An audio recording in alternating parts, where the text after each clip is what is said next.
Hey everyone, welcome to the Commissioner's Clubhouse for week 20 of the fantasy offseason in our league.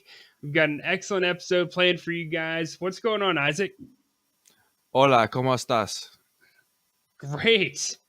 Man, that threw me off. Surprising. Yeah. Threw me off. I was gonna say that felt like such a fake setup until you just also were like, great. Like completely not practiced at all.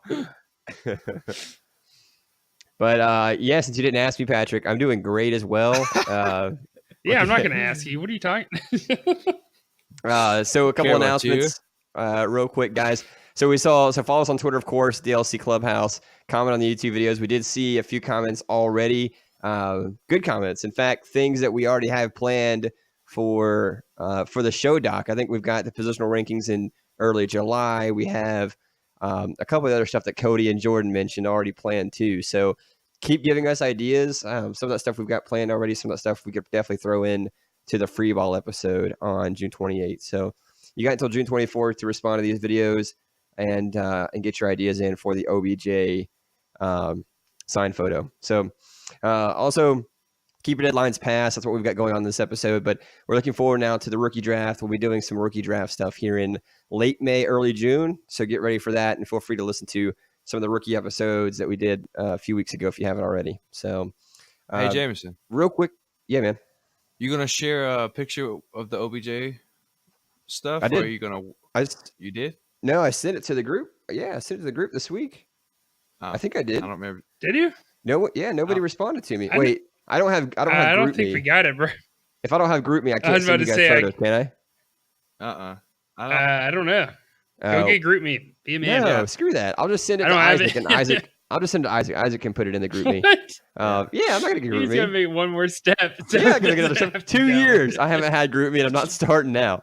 Jameson just gets. No, I'll just send it to one of you guys. Just gets all these damn text messages just saying Isaac said this, Patrick said this. It's like that's what it says. It says your name, and then it says like all these weird. And if you put like parentheses, or I mean not parentheses, if you put exclamation points, it just puts like weird letters in there instead. So all your text messages look weird to me, but I can still make them out. Because I just don't want group me. I just refuse it. Yeah, I'm just stubborn.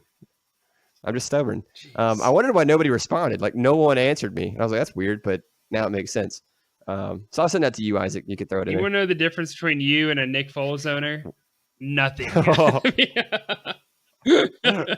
not even sure I know what that means, but I don't want to do it. I don't want to drop Nick Foles. He's gonna be good. Oh God.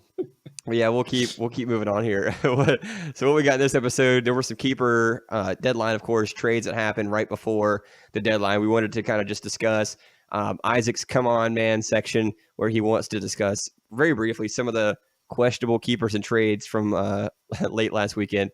And then we've got the 30 Nova clubs. There's a lot of guys that are 30 plus that you might forget in fantasy. And so we wanted to kind of talk about some of those guys as we head toward the rest of the off season. We'll get getting into the waiver wire in late June and things like that. Not to forget about these guys. So with that, guys, we'll jump straight into to Patrick's segment here. Some of the keeper stuff.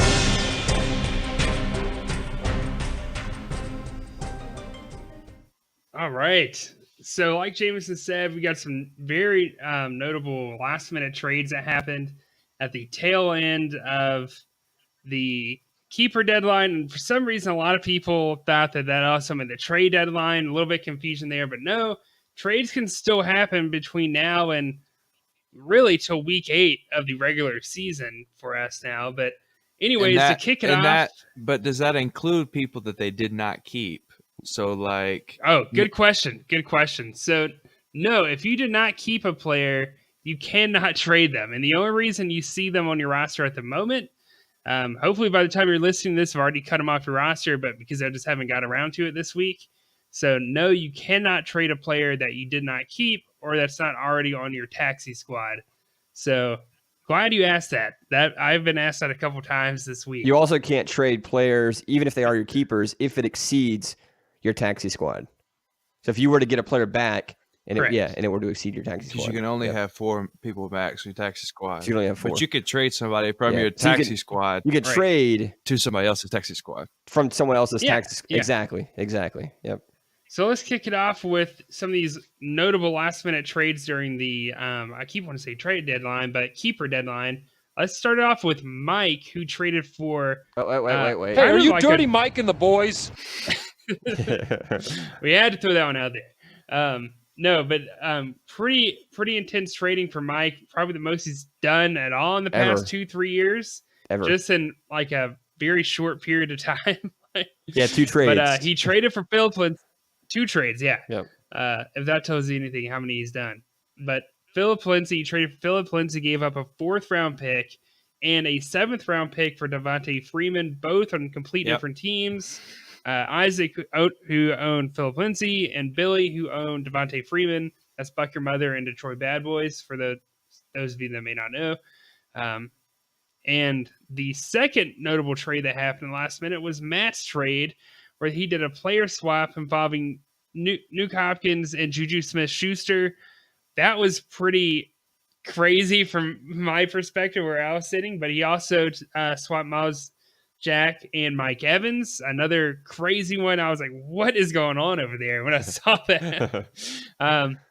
For Charles, he's the other one that made it on this list. There were only 3 trades that we at least put on this very short list, but gave up an 8th-round pick for Jarvis Landry.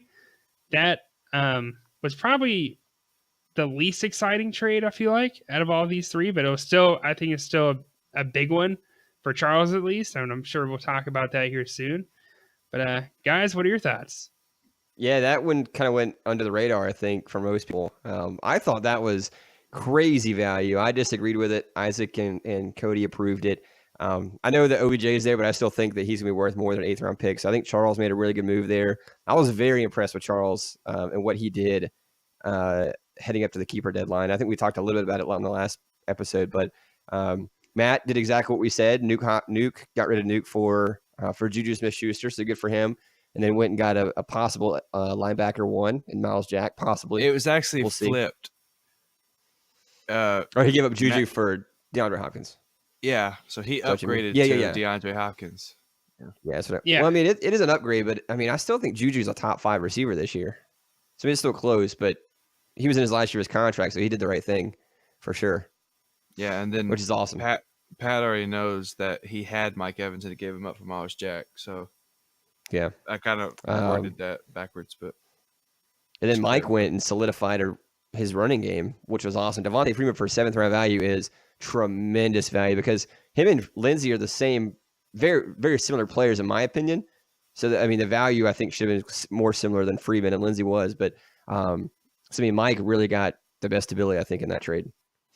So good for him. Well, the 7th-round pick was the next one he had available. It wasn't like of his choice. It was we agreed on the 4th, and then whatever was left was that 7th, and Billy said that was okay. So that's why he settled for 7th. We know, yeah. Mike still got. I mean, he got 2 good running backs for not a lot, which is awesome for him. Billy, man, he doesn't have a lot of picks left, does he? Right, relatively speaking. No, he doesn't have his 4. He doesn't have his 7. No, he doesn't have his keeper picks. Yeah. I mean, what does he? Doesn't have his 2nd. Doesn't have his 2nd. I mean, I'm looking at. Actually, I don't have the player value or the. We made that keeper doc this week. I don't have it up, but he can't have a lot of picks left heading to the draft. But I guess his team's probably mostly full too. So I guess it really doesn't matter too much. Yeah. So he was just trying to get any extra pick he could. I know there were a few more, Pat. Yeah, I was just want to get your guys' thoughts on those 3, but. The other one we got here on this list is Kevin, or was Kevin. Not sure who's Kevin now, but anyways, the team that's inheriting Kevin's team. We had a player swap, Joe Schobert and Kenny Galladay, a big trade there. We also had Mafali's trade, 6th-round pick. It was Corey Littleton for a 3rd and 6th-round pick. Hunter's trade was 5th-round pick for Tyreek Hill. Those are the other 3 big ones that happened. All of these, but one that I've listed, and that's the end of the list, by the way, but only one of them are in the Elite 12. I think it goes to show you that the Top Shot is finally getting on board this offseason and really getting things moving, getting the wheels turning, if you will, this offseason. Yeah, I think the Elite 12 did all their stuff like the very first day they were able to. I mean, there were so many trades that happened in that first few days. Yeah. I remember we talked about that on the podcast probably a month ago or so. So it was good to see all of that. It was cool. I thought that for the most part, all the trades that they sent, I thought they were pretty fair, like pretty good value. And they weren't all even. I think they were definitely somewhere I'm like, oh, that guy's winning, but it's so close. I'm not going to like, really fight it or disagree with it or anything. But it was interesting to see Hunter go after Tyreek Hill for a 5th round pick. So he has now been kept in both conferences, which I thought was interesting because I didn't think that was going to happen. So there's a lot of faith in him heading into the season. It doesn't. Yeah, I do not know why, because he's not going to play next year. I don't think he still will. adamant that he will either. So we'll see what that's happens. A bold move. It's a bold move, Cotton. We'll see what happens. That's exactly what I was thinking.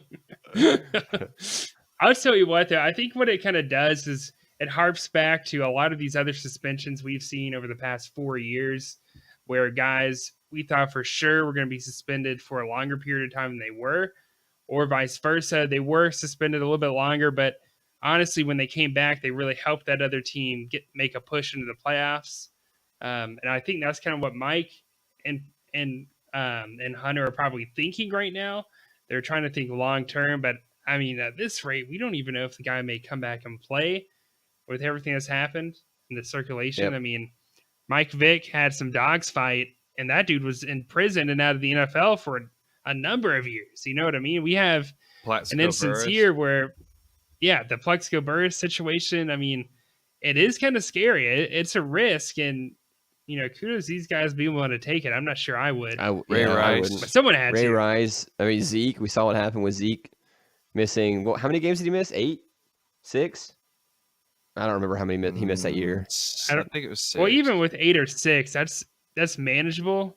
Whereas you look at the Ray Rice type deal, like that broke the back of a lot of fantasy owners and the Baltimore Ravens. Kareem Hunt too last year with me. Yeah, He derailed my run in the playoffs. Yeah, I mean, if you do have Tyreek Hill, your best situation, like I think what you're thinking is playoff football for sure, because I don't think he's gonna be available in regular season. I don't think he plays at all, but I think if you do get him, you're going after like this is a guy that's going to be there when I get to the playoffs. Yeah. So they both have a lot of faith in their teams, which is cool. So we'll see what happens with them. So they're a lot bolder than I am. I'll just say that. for sure. Well, those were some of the more notable trades and keepers we had from the end of the keeper deadline.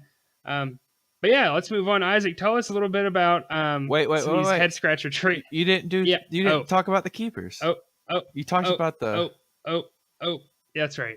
Sorry. This is what happens when you do a show at 11 o'clock at night on the East Coast. Yeah, it's you miss wearing all me sorts out. of stuff. Oh, gosh, I hate it when we're doing this late. It's just, man, it's already 8 o'clock. I mean, I can't do this. This is ridiculous. But You're an old man, Patrick. You've worked all day. You want to go to bed by now. You're an old man. That's right. Anyways, no, Isaac's right. Thanks for staffing me there. Some of the notable keepers that we had. Let's kick it off with Matt.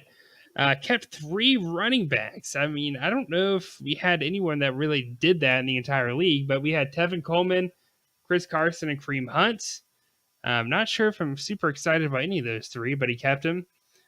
Kevin's old team, whoever I'm drawing a blank right now as to who it is that's taking over that team, but kept only 3 players: DJ Swearinger, Sean Williams, and Danny Trevathan at linebacker. To be fair, And they only had 11 players on the team, so 3 of them. Yeah, I was gonna exactly. say, I mean, percentage-wise, he kept more than anyone else did. To be exactly. fair, Yeah, there wasn't a whole lot to keep. So I think he did what he could with that roster. That is the true rebuild for sure in 2019. And the last one that we'll mention tonight is my dad, John, who's the owner of Eastside Brawlers, kept DJ Moore, wide receiver, Kenny Galladay, another receiver, and Bradley Chubb, a pass rusher, which I would imagine he's going to be switched from a linebacker to a defensive end in our league. It's a lot of excitement there. But what are your guys' thoughts on that? Go ahead, Isaac. No, you go ahead. Okay. So Isaac's so tired. He's just like, oh, you go ahead, man. You go ahead. The Kevin thing, that was understandable. That's completely fine. The Matt thing was a little bit strange. I'm not touching Kareem Hunt this year. Chris Carson, Tevin Coleman. Tevin Coleman, I think that's kind of a bold because we don't know if he's going to start or Jarrett McKinnon's going to start, but I think we all said we would go with Coleman if we had to. So I think, Matt just kind of wanted to get on that early before the depth charts are solidified and stuff. But the Bradley Chubb thing was a little strange to me. Even when I think about really good linebackers who are good edge rushers, he isn't one that comes to mind yet. I think of like Von Miller, Jadeveon Clowney, Khalil Mack.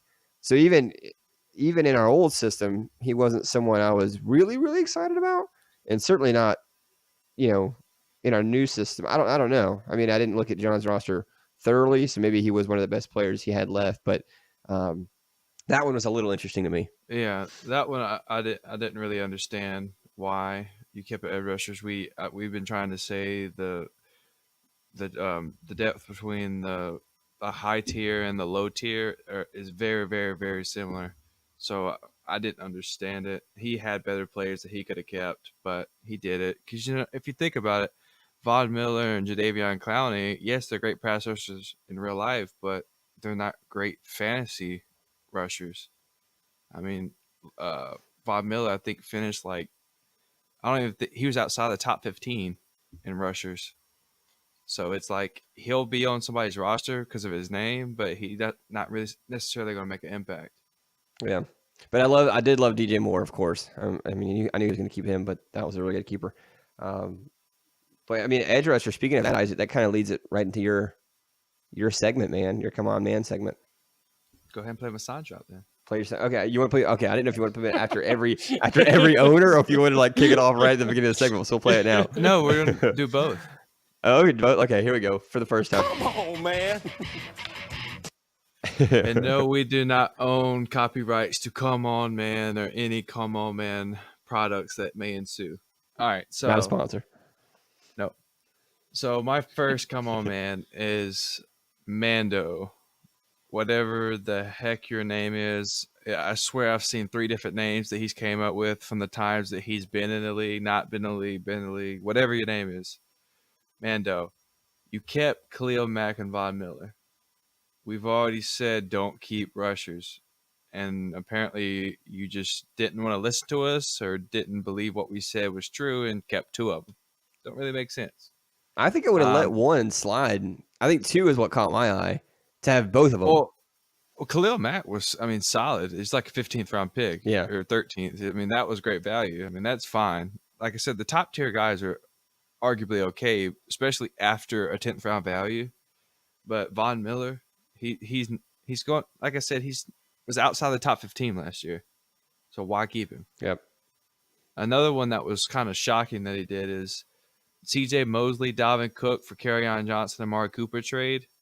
It was great for the Dalvin Cook, Kerryon Johnson, the switch, but the CJ Mosley for Amari Cooper, CJ Mosley is going to be a top 10 linebacker. I don't think Amari Cooper is going to be a top 10 wide receiver. It's especially, I don't know. I'm not a great big fan of Amari Cooper next year. I'm sure Jameson agrees, but that one was pretty much just a head scratcher. Like, what were you thinking? Were you high when you did this trade? I don't really get it, but all right, you can go ahead and play the sound drop now. So Come on, man.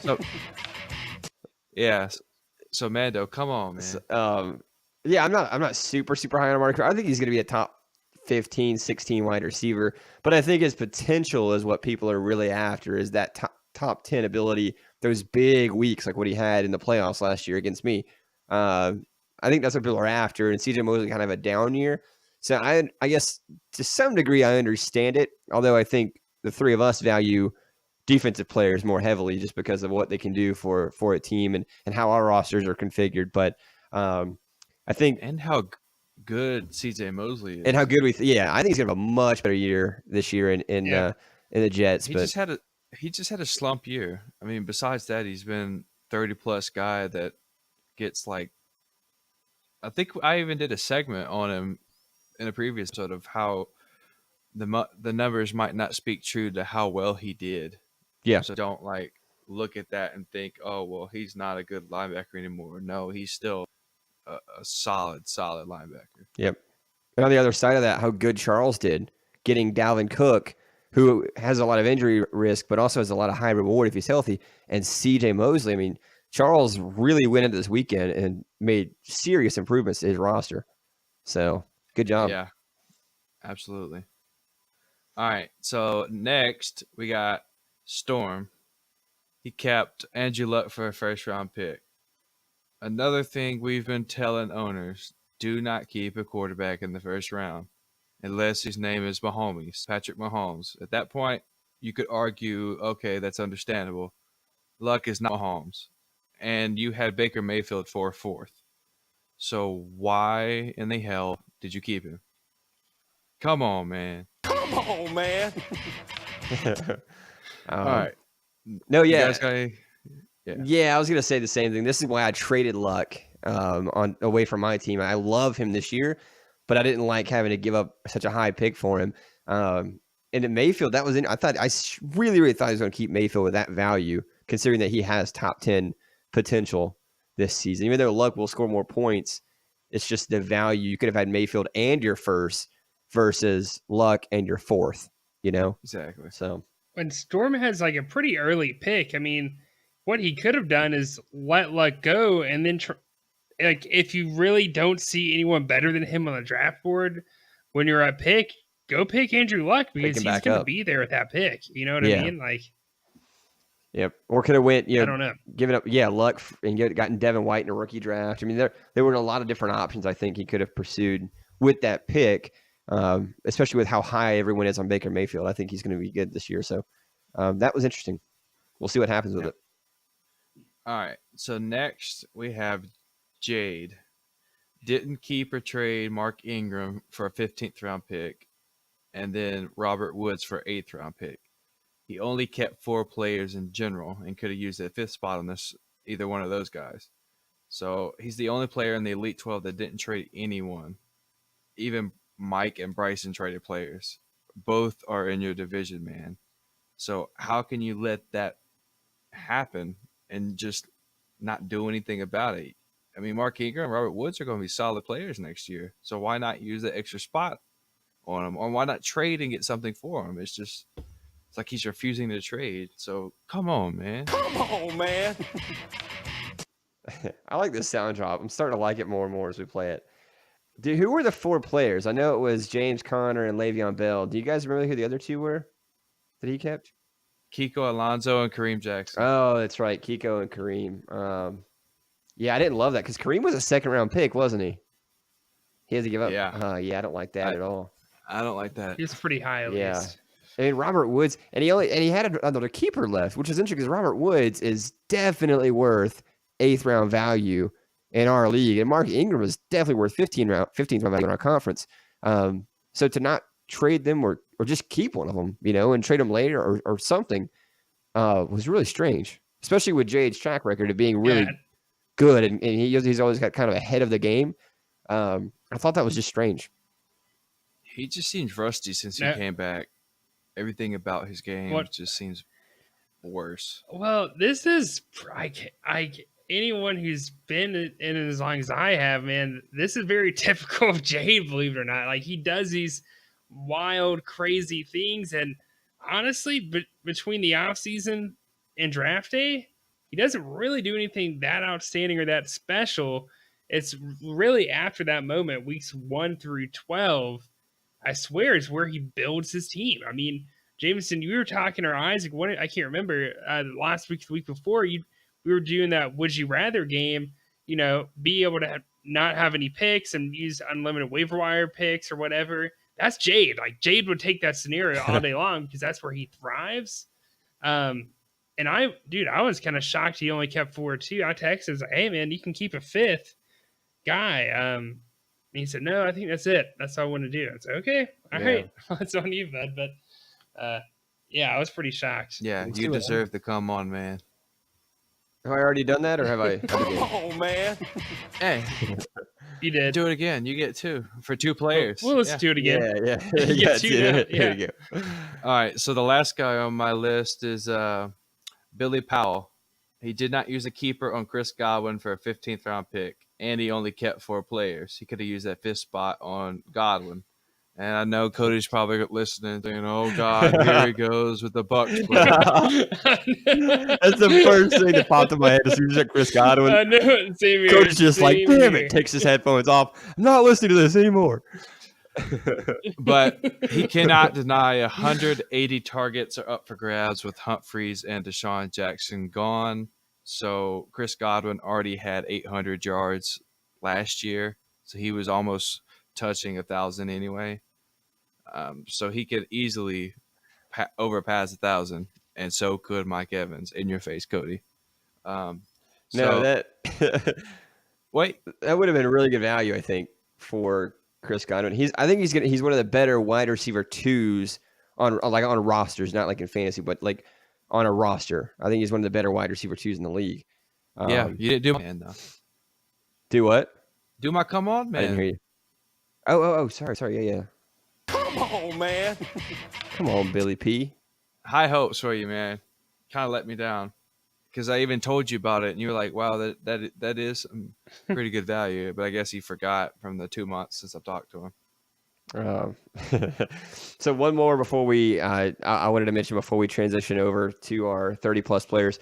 So Michael Storm and Cameron. So I kind of lumped all these guys together because they decided not to trade away stud players as they head into the last year of their contracts. And so what I wanted to mention was the longer you hold on to these guys, the lower their value gets because no one is going to trade you for Antonio Brown in week 6 of the deadline and give you what you want because that's going to cost them a year of that contract. Unless they're just really desperate and they're, feel like they can win a ring this year, they're not going to give you a whole lot for it. It's going to get worse and worse as it goes. So, I mean, if you're in the last year with these studs, Antonio Brown is held by at least 2 of those guys, Christian McCaffrey, Melvin Gordon.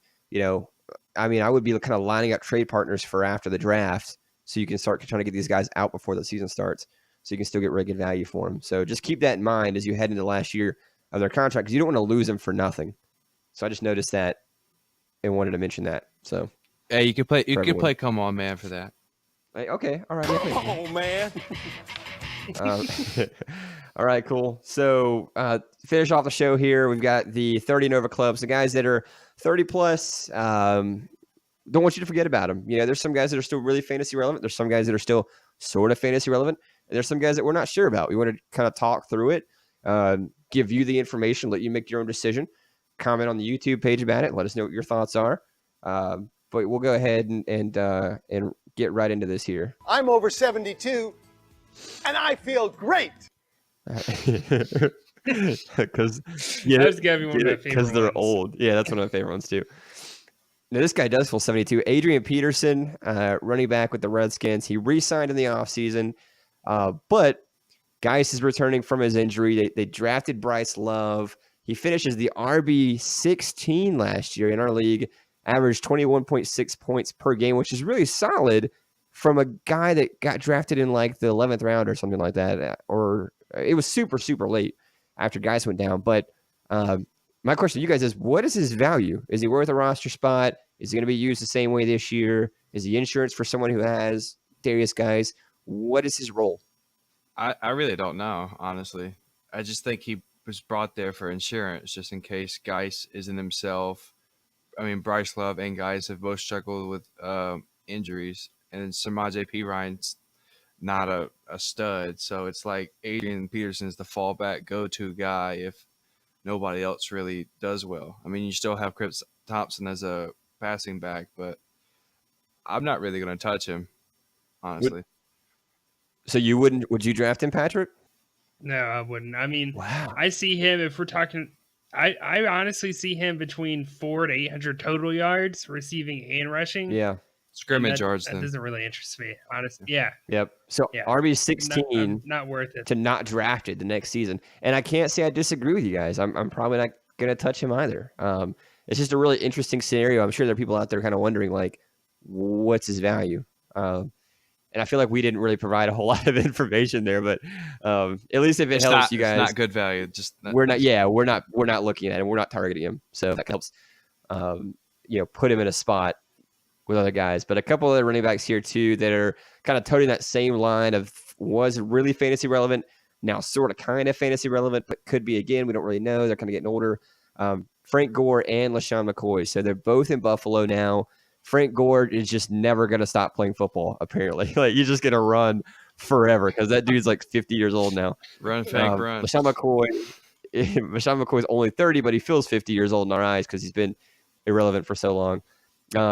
Frank Gore finishes their RB 40 last year in our league. LaShawn McCoy finishes RB 42 last year in our league, averaging 14.4 and 14.3 points respectively per game. This is a crowded backfield. They've got TJ Yeldon. They drafted Devin Singletary, who we don't like either.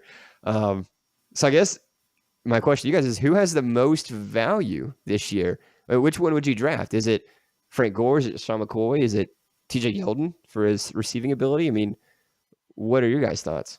Long-term, Devin Singletary is going to be the guy. Not going to be the guy this year. Frank Gore, I feel like, is going to be the grounded pound guy. Frank LaShawn Gore. McCoy, yeah. Huh. I mean, look what he did last year. Everybody thought he was done, and then he still produced like somewhat respectable numbers considering he had to split carries with Kenyon Drake. So he's been used to that role of like just taking turns. So they're going to have two old men back there with canes running the football. Here's another question. Go ahead, Pat. What were you going to say? I was just about to say, yeah, I totally agree with that. Like, I see him, dude. They're identical. Like, honestly, if you think you're getting an edge over one or the other, it's by like practically nothing. You know what I mean? Like, I could Gore doesn't get injured. flip a coin on this one.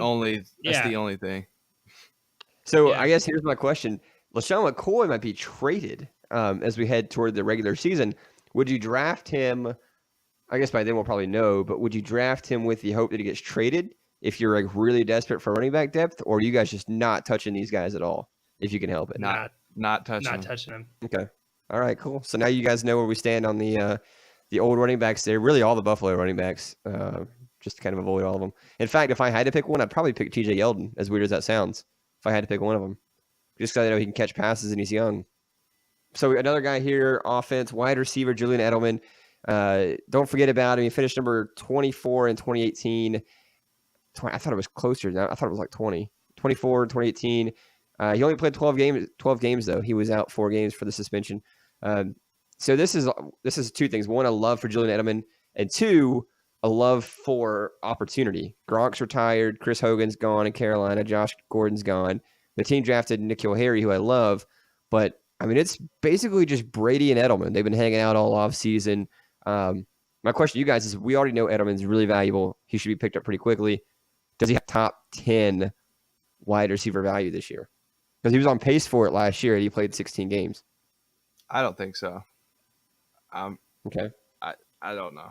I'm not super high on him. Yes, he's got Tom Brady only has to give the ball to only a certain amount of people, but I would rather go with somebody else.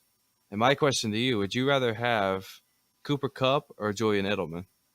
Edelman, because Cooper Kupp's got Robert Woods by a good bit.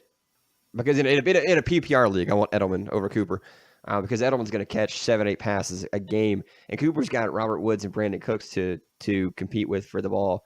Edelman's got nobody besides N'Keal Harry, who's a rookie. So for me, it's Edelman. But I mean, if someone said Cooper Kupp, I don't hate that either because I drafted Cooper Kupp last year and I love him too. But yeah, for me, it's Edelman. Patrick, what about you? I believe it or not, I actually like Kupp a little bit more. Me too. Not by a lot. I think it's pretty close between them. I do like Julian Edelman though. I think he's probably more of a wide receiver 2 than a wide receiver 1 this year. Oh yeah, that's kind of my opinion, but I'll still take that for sure. Yeah, but I mean, I wouldn't be surprised at all if he ends up as a wide receiver 1 because he's literally the only main threat that New England has. I mean, N'Keal Harry, I know a lot of people are very excited about him, but there's still a lot to be seen there this offseason during training camp and preseason to whether or not how that's going to affect Edelman in 2019. Yeah. We'll see. I really hope I can land Julian Edelman in this draft. I don't think I'm going to be able to because I think he'll go really, really early, but that would be great to put him as my wide receiver 3. But I'm pretty sure. Here's my thought: Edelman doesn't even get in the draft because he goes in the waiver Yeah. wire. Is he waiver wire? I guess he is because he missed those 4 games. Yeah, Yeah. yeah. Yeah, I'm not gonna get him then. I Yeah, so think moving on to another. I'm trying to talk Cameron because Cameron asked me that question. Would you rather have Edelman or Cup? And I said Cup, and he was like, "Really?" Like I was crazy. Like, yeah. I just Well, no, well now everyone can hear that 'cause I'm sure other people are thinking the same thing too. If Cameron's thinking it, I'm sure people are kind of competing with that thought. But so one host says Edelman, 2 hosts say Cup, but it's pretty close. I think you can't go wrong either way. But yeah. I'm going with the guy that doesn't have as much competition with him. But another wide receiver here, Larry Fitzgerald. He's one of those people that every year he gets drafted. Every year you don't feel great about it, but he does okay. Finished as wide receiver 27 last year, 16.5 points per game. But finished wide receiver 6 in 2017, where he averaged 22.3 points a game. Some of the good things, he's got a new quarterback, new offensive coach, new head coach, or new offensive coordinator, head coach. How confident are we that he's going to improve? He's going to be higher than wide receiver 27. I don't think we get wide receiver 6 again, but I think it might be better than wide receiver. Those days are long gone for Larry Fitzgerald. But I certainly think we could get wide receiver 17 or 18 Yeah. if the season goes right. Right under 20. That's why I feel like 19, 18, 17, 20. If it goes well. Yeah. It's got to go well for him. But Kyler Murray is electric, and I think he can open up some things for Larry Fitz. Boogie, woogie, woogie. Boogie Woogie. Is that our nickname for him now? Is that what are we gonna get that sound drop for Kyler Murray every time we talk about him? Yeah, we could do that. I love it. I'm gonna make a note right here. Yeah. I'm gonna make a note. How do you spell Boogie Woogie Woogie? Dude, I don't even know. Sound it I out. don't even know where to start. Just sound it out. Yeah. Boogie.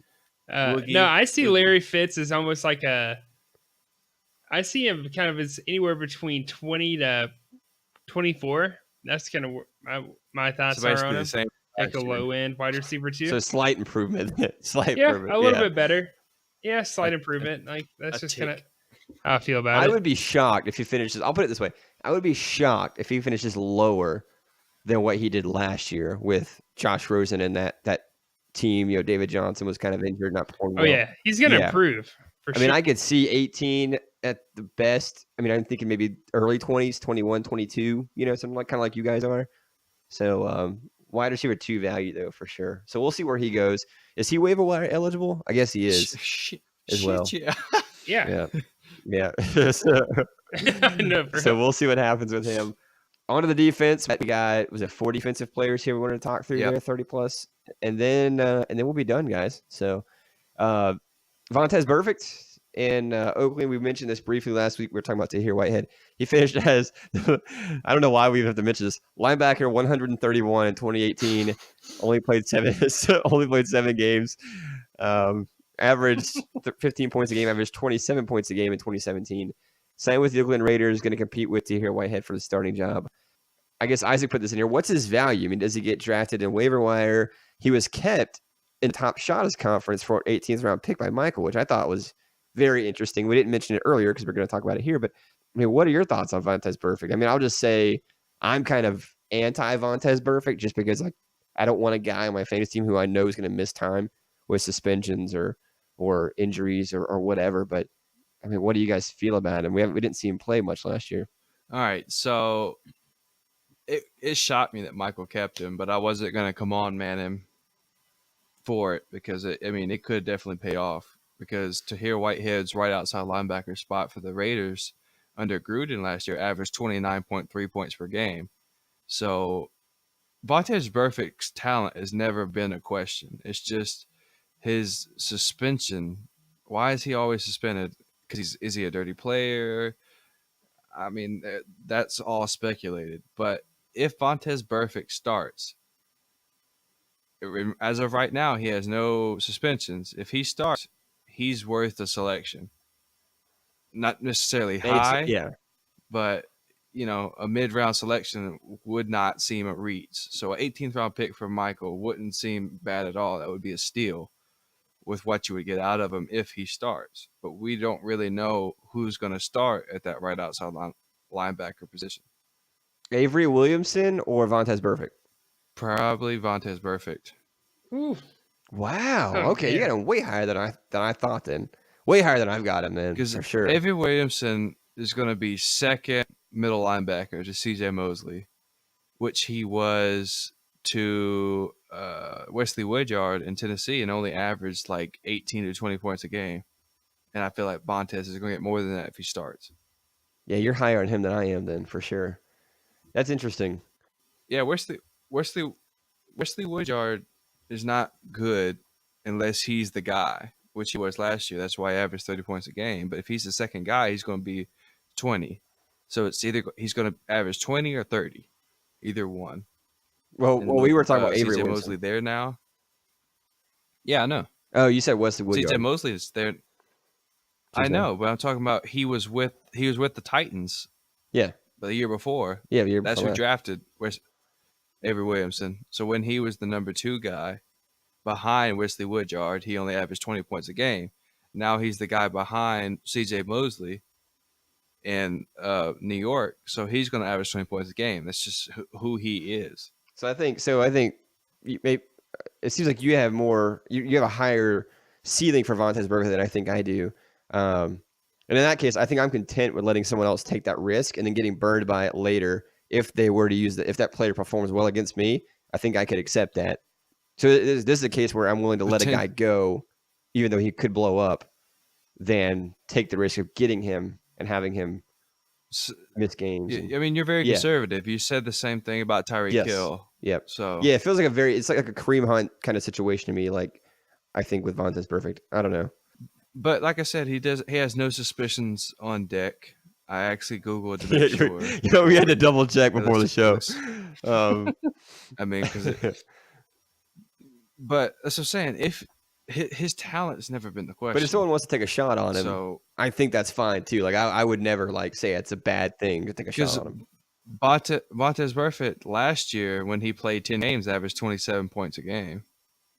Last year when he played 10. So that's what I'm saying. That 26 to maybe even 30 range is very possible for him as far as fluctuating your boom and bust.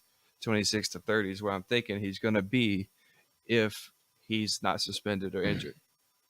Just so you guys know, while we're on this topic, while you guys are talking, I went to fantasypros.com to kind of get their thoughts. They have Vontaze as a low-end Tier 5 linebacker, number 29 overall.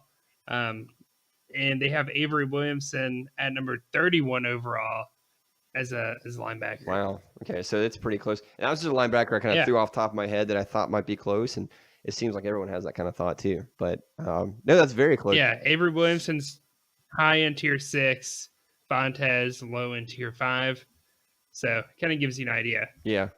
Well, I'll be excited to see where he goes then. I'm really excited for the waiver wire. We'll see.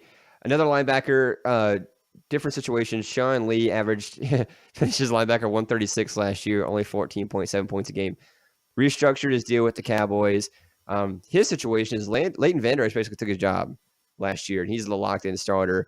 Where does Sean Lee play now? What position for the Cowboys? How often does he play? I mean, this was a perennial top 10 fantasy linebacker for years, and now he's just when he was healthy, and now you're kind of questioning, do I even draft him? What's the situation? I mean, what do you guys think? Don't touch him. Yeah, don't touch him. I already thought that, but I'm on here just poking around on Fantasy Pros right now just for fun.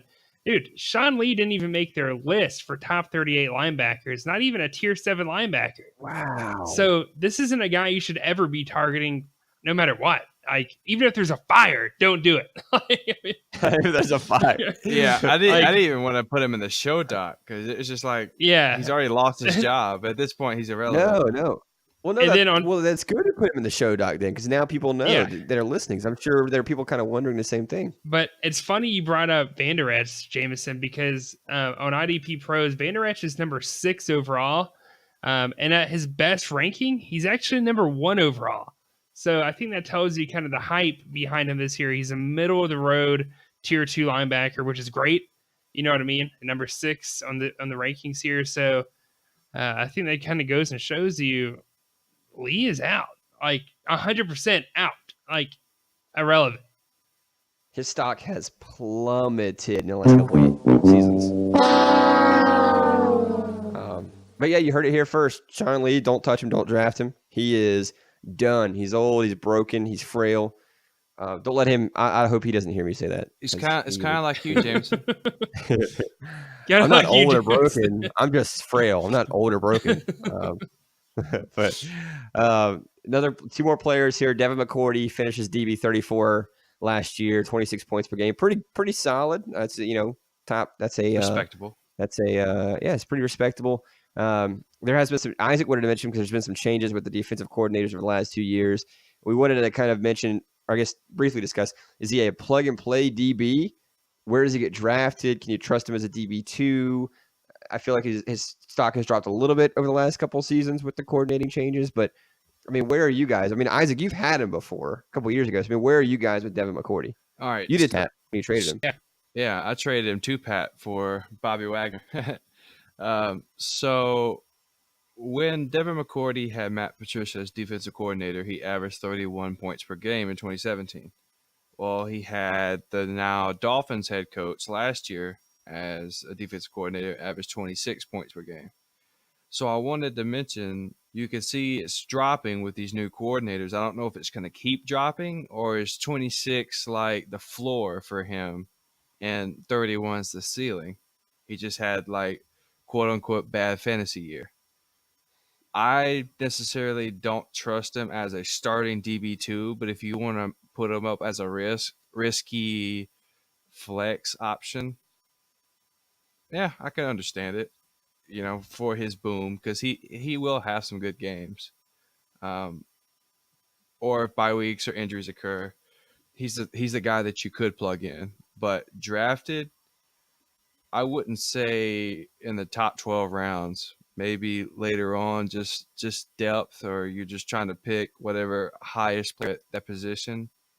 But I don't see him being like reached for. Yeah, I don't really know how to feel about Devin McCourty anymore, but I think what you mentioned, I think he's just he's a solid plug guy. I think that I could use him for a couple of weeks if I had to, but I'm not super excited if he's on my starting roster, if that makes sense. Like if he's in my starting lineup. Since I got it up right now, here's what Fantasy Pros, how they feel in the. So apparently we're going from our inputs to Fantasy Pros inputs, because ours. Well, no, it's kind of interesting to see kind of like where the rest of the world feels about this guy, dude. He's not even in there. He's not even on the list. Like, it's crazy. Wow. It's hard to believe and hard to imagine he falls up far, and I don't believe that will happen. That means he'd be like a low end tier 7, high end tier 8 DB, which is irrelevant. I don't DB 50. I don't see how that happens. I think Devin McCourty is going to be relevant. Yeah, but he's definitely not someone you should be targeting early on in the draft. Kind of like what you guys were saying. He's still going to have potential to make plays and make turnovers. Kind of what he's done in the past. He's a good backup. That's what he is, and that's kind of how I value him. And I think that's how we felt about him, because I think that's, if you look at his numbers, that's what he's been. 27, 20, 23, 20, 20, 34, 25, 23, 36, 31, 21. He's not blowing it up, but he's not completely collapsing either. He's just kind of meh, filling in on a bye week. I think his numbers are inflated. He had an 85-point game last season in week 5 that dramatically increased his production and bumped him up. I mean, without that, he's probably, DB 41 or something like that. So I think we're all a little bit down on him. But one more DB we've got here before we wrap it up. Patrick probably doesn't like this guy. I know he's already talked about him before, but Earl Thomas finishes DB DB 196. He averaged 37.2 points a game. He only played 4 games before he broke his leg. He is the Ravens starting free safety now with Eric Weddle gone. And our question is, what's his value? Obviously, he's a waiver wire pick if somebody wants him. He's a hard-hitting safety on a great defense. Coming back from an injury, he's older. What do you do with Earl Thomas, I guess?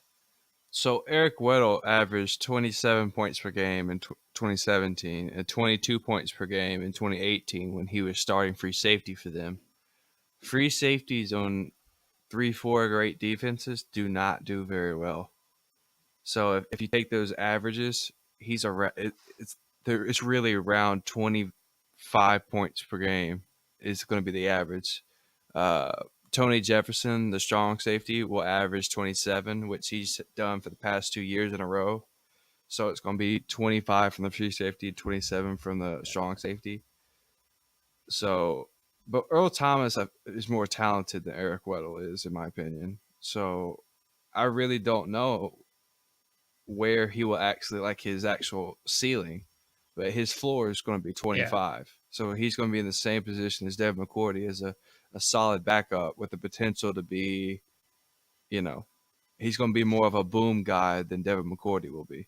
That's kind of sort of what I think too. I think he's probably along that same tier as Devin McCourty, if not maybe a little bit lower just because of the injury. But that defense, man, I can't help but love that he went to a great place to actually be fantasy relevant, I think. But, I mean, I'm not targeting him myself, but if he fell to somebody at the right pick on the waiver wire, he might be worth a long shot. There's nobody there.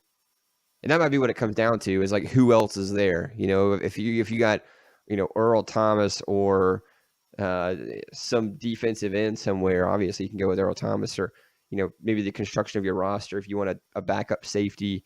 But again, we just wanted to mention him. These guys kind of go under the radar and kind of be forgotten about. Just wanted to mention him before we head into these things later in the year. So, and they're all over 30. That's why they're all over 30. Yep, 30 guys. They're older, but they're still relevant. So, guys, that's it. We are done. I sent you that picture, Isaac, by the way, so you can put that in the in the group chat. So much for listening to me. He's sitting here sending me pictures. When you were talking, obviously. So be sure to comment on these videos until June 14th to win the OBJ signed photo. It's pretty cool. Next week, we are coming at you with some Memorial Day food comparisons to NFL players, which will be fun. And we've also got 4 rosters in the LCC that we're going to talk about. We're going to break down. We're going to spend extensive time on for the episode. So we will not reveal who those are. So be sure to listen to see if you're one of the 4. It's part of a segment that we're going to do, a 5-part segment that we're going to do for the rest of the offseason, where we break down everyone's rosters in the league besides ours. So you can kind of get a very, very thorough, in-depth analysis of what we think of you. So a sneak peek. I'm the sausage. Patrick's the potato salad. And Jameson's the chips. Come on, man. All right, guys. We'll see you next week.